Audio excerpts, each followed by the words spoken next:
In this video, I'll be teaching you guys how to do the card behind the back trick. All right, would you mind choosing a card for me? Go ahead and look at it. Show the camera, but don't show me. Got it? Got it. I'll take it back. I won't look at the card, but we're gonna lose it in the deck like so. I push that in, we're gonna go behind my back.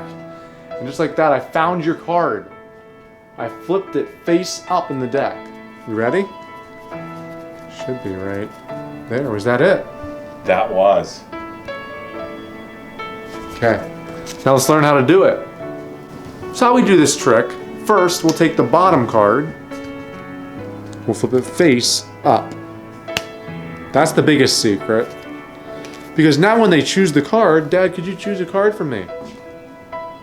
All they do is they show you the camera, and while they're showing the camera, all I do is I flip the whole deck like this.